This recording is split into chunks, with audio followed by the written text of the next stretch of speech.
సౌమ్య తన పుట్టినరోజు సందర్భంగా దర్శన్ని తీసుకొని కాఫీ తాగొద్దామని చెప్పి శరణ్యకు తెలియకుండా దర్శన్ని బయటకు తీసుకువెళ్ళేసరికి శరణ్య దర్శన్కి కాల్ చేస్తుంది. అప్పుడు ఆ ఫోన్ని వెంటనే సౌమ్య లిఫ్ట్ చేసేసరికి శరణ్య, ఏంటి మా ఆయన ఫోను నువ్వు లిఫ్ట్ చేసావని శరణ్య సౌమ్యని అడుగుతూ ఉంటే, అప్పుడు సౌమ్య, నీకు నేను ఛాలెంజ్ చేశాను కదా, వారం రోజుల్లో ఎలాగైనా నీ భర్తని నా వాణ్ణి చేసుకుంటానని.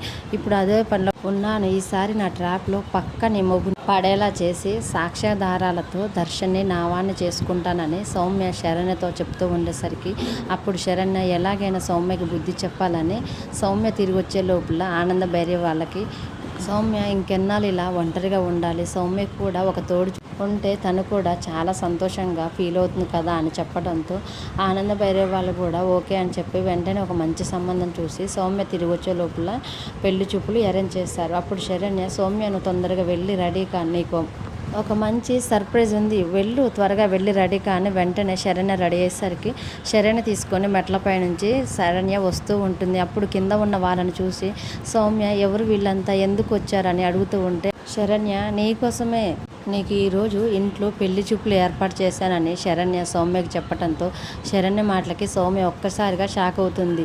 వెంటనే సౌమ్య, ఏంటి శరణ్య నువ్వు చెప్పేది అని అంటూ ఉంటుంటే, అవును, ఇంతకుముందు నువ్వు నాకు వారం రోజుల లోపల నా మొగుడిని నీ సొంతం చేసుకుంటానని చెప్పావు కదా, మరి నా మొగుని నేను నీ నుంచి కాపాడుకోవాలి కదా, అందుకే ఈ ఏర్పాట్లు చేశానని శరణ్య చెప్తూ ఉండటంతో శరణ్య మాటలకి ఒక్కసారిగా షాక్ అవుతూ సౌమ్య ఇప్పుడు ఈ సిచ్యువేషన్ నుంచి ఎలా తప్పించుకోవాలని టెన్షన్ పడుతూ ఉంటుంది.